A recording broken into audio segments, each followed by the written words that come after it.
get everyone checked in, I'm just going to go based off the orientation of my screen here. And as I call your name, if you could just confirm, if you do have a name on the screen, what your name is, or if that name's correct. And then if you don't, what your full name is. And so you could also let me know how you're connected to the project, whether you're the applicant, owner, or neighboring property owner or someone else. And so I'll start with, looks like someone on iPhone 5 on a red seat or couch. If you could unmute. Yep. Just need you to unmute. No one can hear you. There should be a mute button. If you're on your phone, it's usually like the bottom left of the application. It says mute.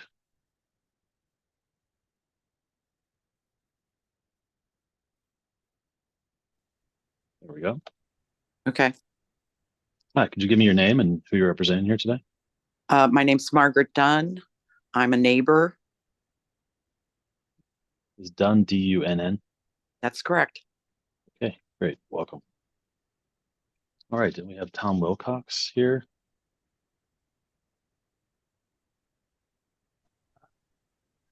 Yeah, Tom Wilcox. I'm the architect and applicant. Sue Martin's the owner, and I'm here on her behalf. Great. Welcome. I see that we have Wes Menzel from the zoning department. Welcome, Wes. Good afternoon. And someone under Allison. Yes. Hi, I'm Allison Connor. I am a neighbor that lives right next to 1105 Fuller. Is Connor C-O-N-N-E-R? That is correct. Okay, great. Welcome. And finally, Chris Caldemeyer. Yeah, hi, I'm a neighbor up here in Mount Adams as well. Okay, welcome. All right. I think that we are ready to get started. Mr. Wilcox, are you expecting anyone else on the applicant side to be here today before we get started? No. Okay, great. Need to read through our hearing script. This will just cover the procedure for the hearing and then we'll get started. This is the May 1st, 2024 session of the zoning hearing examiner docket. The case before us today is case number ZH20240037. That's 1105 Fuller Street. The purpose of this hearing is to allow applicants and any potential opposing parties to testify and to offer and refute evidence and testimony. This hearing will follow the rules found in the zoning code and the supplemental rules of the zoning hearing examiner. All testimony and evidence that an applicant or any potential opposing party wishes to offer must be presented at this hearing. The hearing will proceed as follows. The applicant, the applicant's attorney, or the applicant's agent will first present the applicant's case. I'll then move to the public. Anyone from the public can then have an opportunity to speak after the applicant has presented its case. I'll hear from the zoning department, Wes Menzel, to add any testimony in addition to a staff report. In the event that any party testifies or offers argument in opposition to this application, the applicant will have an opportunity to respond to that testimony that was offered in opposition. And then finally, the applicant will have an opportunity to make any closing statements. After all presentations have been made, I will close the hearing. Decisions may be expected within 2 weeks. I may limit or exclude any testimony that I deem irrelevant or outside the scope of the application being considered. I may interrupt any speaker to ask questions or to make any comments. In the event of any technical difficulties with the Zoom technology, I'll do my best to troubleshoot those on the fly. But to the extent there is a defect that prevents us from meaningfully going forward with this hearing, I may continue or postpone the hearing at my discretion. Okay, last thing I need to do is just swear in all of our witnesses. And so if you intend on providing any testimony here today, asking any questions, making any comments, doing anything other than just strictly observing, then the zoning code requires that I swear you in. So if you know now that you'd like to provide some testimony during the hearing, I'm going to go ahead and collectively swear all of those people in together. If you're not certain or you don't want to, I can always swear you in later.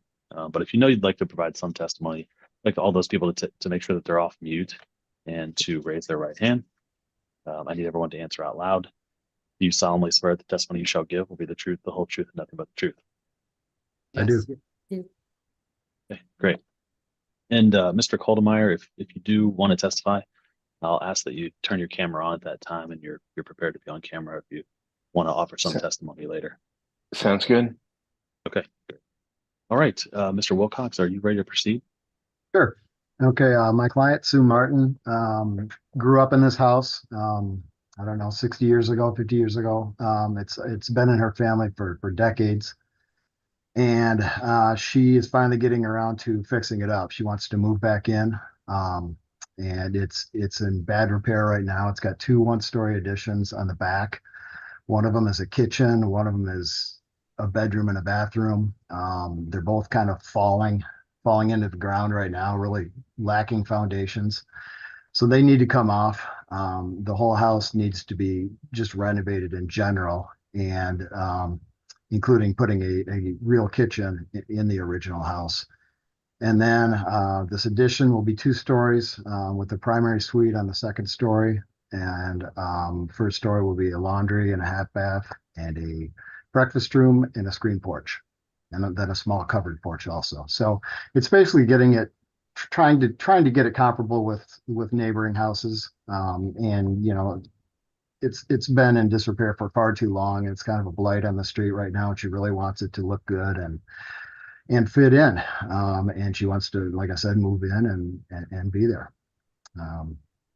We're trying to match existing materials as much as possible. It's going to be new siding. We're going to replace what's there. We're going to take down the brackets in front and recondition them and put them back, and then add new brackets throughout the renovation and the addition that kind of match what's there. Adding some shutters on the front, make it more appealing at the street level. And that's really it. It's a 2-story addition, but it's set way back, so that from the street, it's going to look like it has looked for 150 years. And that was intentional. That was her intent. She didn't want to change the appearance of this house from the street. So that's why the location of the addition is where it is. I guess that's all I've got. Yeah, let me, if I could just share my screen. So I can ask some questions on that. I'm looking at the staff report here and some of the drawings and elevations. Can everyone see that? Yeah, okay, great. And so, Mr. Wilcox, I don't know if you could walk me through any of these elevations or if there's anything you'd like me to look at specifically as you talk about this. But so this would be the elevation from the front, from Fuller Street, right? The Exactly. east Yeah. elevation. Okay. So the That's, new, that's deceiving because that 2-story is in the elevation below. You can see how far back that 2-story addition really is. So when you're standing on the sidewalk, you will barely see that second-story addition. gotcha. And so it'll include just sort of everything behind this line, right? Is the new That's addition. correct. Yep. Okay. And so it's the same width as the current house. The side backs won't be extended at all. Or the Right. side setbacks. Yeah, and actually one of the additions that we want to take off is closer to the property line than this will be. Got it. Yeah. I thought that I read that. So is that what these are here currently? One on the right is the kitchen. The one on the left is the bedroom bathroom. Got it. Those are both coming out. Yes. Okay. So these will be demoed and then all new 2-story addition in their place. Exactly. Yep. Got it. Okay. All right. Thanks. And it looks like the relief that you need here is a rear setback variance. Correct. The side setbacks are conforming. Yes. Yeah. Okay. And you said that the existing rear setback of the two portions in the back that are going to be demoed, those are currently closer to the rear setback line than this one will be? Well, yeah, the bedroom, the one in the northwest corner, it's right on the side property line and the rear property line. So the new addition is going to be held in about 3 feet from both of those lines. Okay.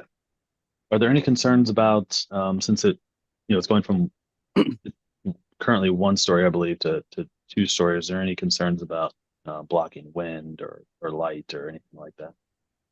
Well, it's an urban environment, and yes, that does happen. It's going to block some early morning sunlight into the property directly behind it.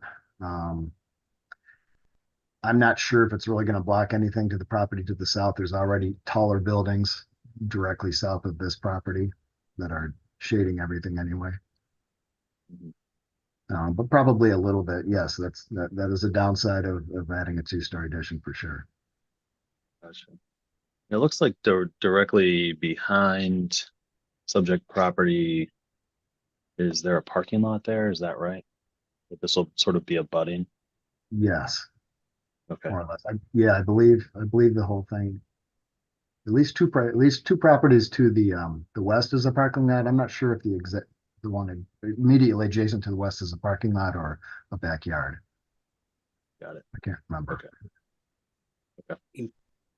All right, and this, yeah, I think that might be all the questions that I have right now. Is there anything else you want to say before I turn it over to the public? No, I think, just to reiterate, we're trying to make this thing fit in and match the existing condition and bring this house back to what it once was and hopefully beyond.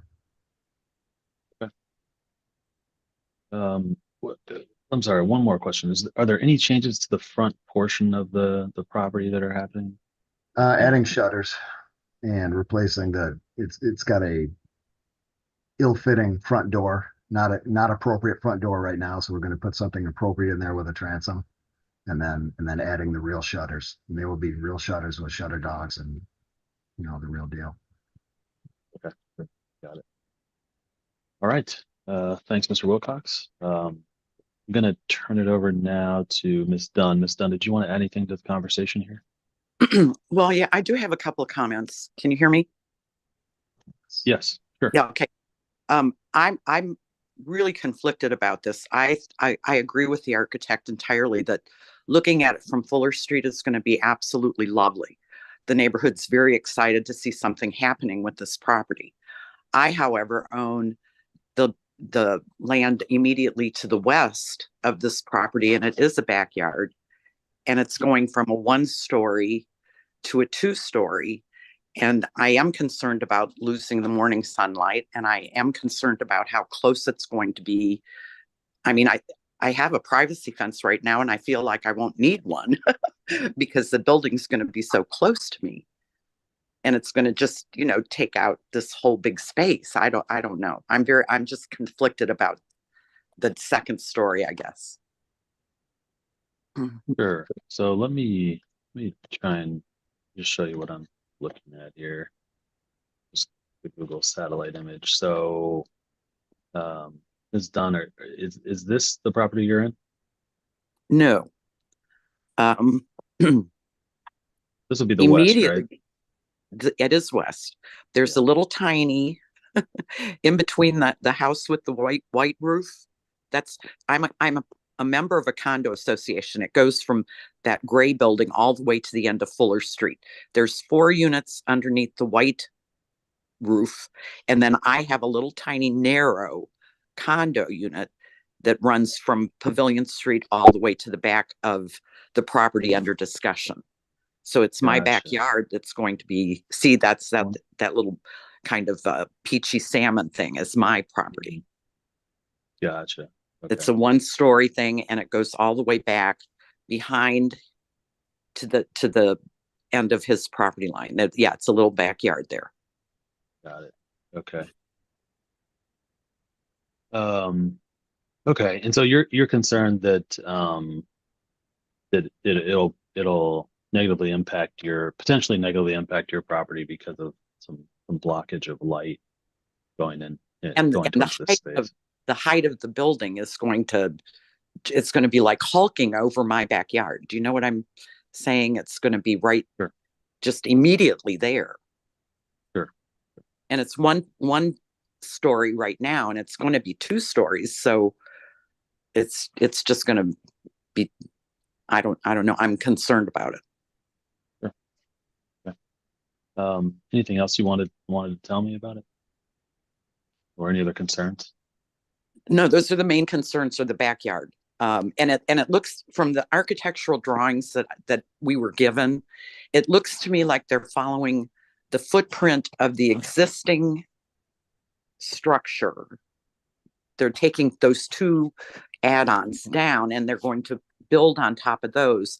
But then the second story is going to come all the way back to the depth of the north section that's the closest to my yard, so that the second story is going to be even closer to me than the first story. Do you see what I'm saying? Maybe the architect could explain it if I misunderstood the drawings.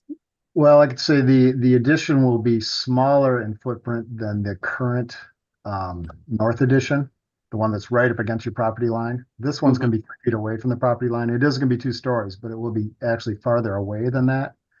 And then the smaller addition to the south that's there now, this new addition will be a little bit bigger than that and 2 stories tall. And yeah, the first story of the addition is a little bit smaller than the second story. For most of it, there's a little 2-foot overhang. But for you, you're looking at the second story. That's all going to be one continuous wall, 3 feet away from your property line. Yeah. Okay. Thanks, Ms. Dunn. Anything else you want to share or ask while we're here? That's my main concern, is how it's going to affect my yard. Got it. Thank you. All right, well, appreciate your time and your testimony here. I'm going to give Ms. Connor an opportunity to weigh in if she would like. Ms. Connor. Yeah, thank you. So I live, Peggy's the Peachy building. We have 2 of the units in that big overarching corner lot that's Pavilion and Fuller. Question for Tom. So right now, what is the height of the additions that are going to be torn down? Do you know? Let's see, the additions that are going to be torn down, their height is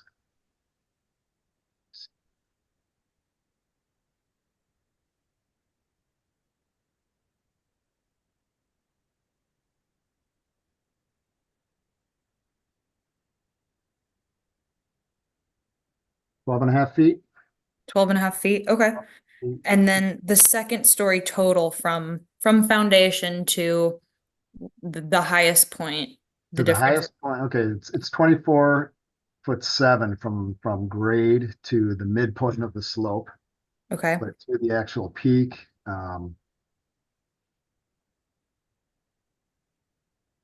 it's 26'3". 26. Okay. So, and again, with the slope, it seems like from the drawings, what you were saying, that the footprint itself is going to be relatively the same, but we're looking at like a 13.5 foot height increase, correct? Okay. Just wanted to make sure I'm understanding correctly. Our biggest concern, just being the building next to it, we've been working with architects and contractors for the past long time, about 5 years, to try to get some sort of drawings done to update our building. Our building has some structural issues and siding that we do have somebody right now who is working with. Our main concern when you look at the staff report, and I just want clarification from you on this, is that fire escape, that footprint where our parking lot is. I'm not sure if I'm making sense without it. Yeah. That fire escape, we really, really need to make sure is not touched, whether, foundation changes or, yeah. So if you can see that over that green car, that black fire escape where it goes right to the privacy fence. It seems like from what you're saying that shouldn't be affected, but we're 5 years into this construction project, and I think, as anybody would agree, there's things that are unknown or unforeseen and total accidents, questions that could come up and arise from such a project. Do you see any issue with going into the foundation or changing this that would somehow affect the integrity of that fire escape that we are really, really, really dependent on? Well, no, looking at the site plan, all these properties are kind of shifted off. That's those 2 posts on the right, looking at that view, the 2 posts that are right there at the pointer, those are actually on my client's property by, I don't know, 5 feet or so. Okay. We're planning on keeping them there and not touching them, and she's going to squeeze her car in next to them. It would be great if somehow you could re-engineer that fire escape and move those columns back. Yeah. Down to the Trust me, property. we're working on it.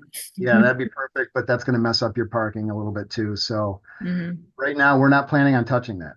Okay. She's got a small car and she's going to going to make it fit. That's the goal, at least at this point. Okay. And from that brick retaining wall that you guys have been kind of planning around as well, we just know this because we're in the midst of looking at all the engineering and architecture that goes with it, but that retainer, I'm not using the correct terminology. It is not filled from what we understand. Is that going to be a huge issue to you guys as you build? So So it's not a solid foundation. stone retaining wall. Mm-hmm. We're going to be replacing the one in the back on the west, because Okay. that's literally falling in onto her property. Yeah. We're not planning on touching the other ones. The one Okay. that's also a lot on her property, but it's one you're talking about. That's, I think 4 trees were there. They were recently removed. It was the word I'm looking for. It was a cistern. So that old building was a general store, and that was the well that provided to the store that I think they somewhat filled in, but 1800s version of filling it in versus today. Okay, so it's, yeah, we're not planning on touching that area. Okay. That was just my main concern for that. And then assuming that this all gets approved and you get to go ahead, do you have a rough timeline for when you'd want to start construction? Well, we need to get this approval and then put a price to it. Okay. Assuming all that's good. I would say the way this project has been moving, that it's probably a year until we actually start construction. Okay. Let's guess at it. We can relate to that. Okay, that's all I have. Yeah. Okay, great. Thanks, Allison. I think unless Mr. Caldemeyer wanted to add anything, I'm gonna move on to the zoning department. Wes? Good afternoon. I don't really have anything additional to the staff report, although I would highlight that I think that the size of this lot is extremely small, 50 feet by 50 feet. And so, and the house itself right now is 1 story everywhere. The whole footprint is 1 story. So any kind of second level addition would have possibly some impacts on the abutting properties, depending on, which way the sun is shining from. So I just think that's a challenging context to add on to a house to make it functional and more useful for today's lifestyle, or to upgrade it from its original situation as far as the interior and all that. So just kind of highlight that line of thought. Thanks. Okay, thanks, Wes. Wes, are you aware? Sorry, I'm just trying to pull up the cadence image of this. So just to be clear, the required setback for this property, rear yard setback, which is what he's asking for relief from here, that is 20 feet. Is that right? That's right. Okay. I don't even think the original footprint of the house conforms. If the No, it doesn't. 2 1-story additions are 11.8, or no, how deep are they? 14.3. Yeah, the original footprint of the house is only 17 feet rear setback. So then, they're really non-conforming, no matter how you slice it here. But Okay. So you're saying that like even the house itself is not conforming to the rear setback that's restrictions, correct. regardless of those first story additions that he's planning to take down. Yes. Okay. And in your experience, is it common, particularly in Mount Adams with the density and the lack of space, that rear setbacks and side setbacks are non-conforming, or do you have any sense of that up there? I mean, let me just look at cages here for a second. Zoom out. I mean, obviously the older neighborhoods, Mount Adams is one of the original first neighborhoods down, close to downtown, and very tight set of blocks. And let's see, what's this? So the block that the house is on, the typical lot depth is 90 feet, which and the SF2 requires, I think, 2,000 square foot lot. So Yeah, it's very tight. Even the 90-foot depth, that would be considered a the depth would be considered like lower than normal, or than normal, lower than what's typical in Mount Adams and, around the rest of the city. And the 50-foot lot depth is, an extreme example of a shallow lot. Got it.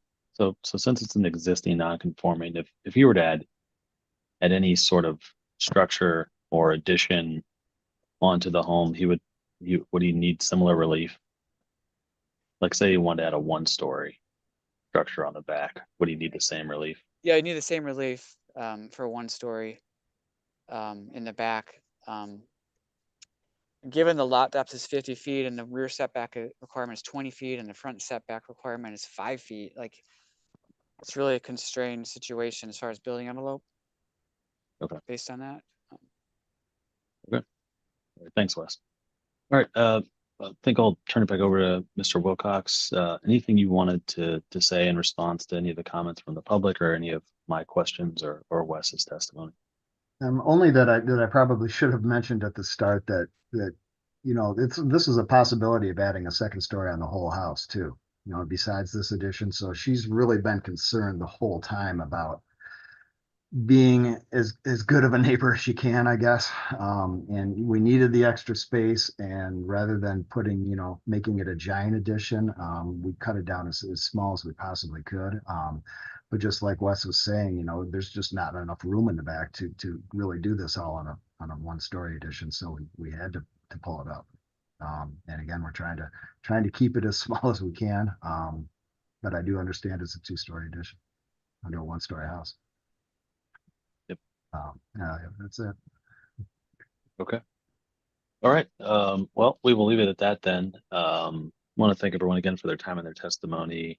I'd like to take a little bit closer look at all of the application materials and the staff report, potentially do a drive-by site visit.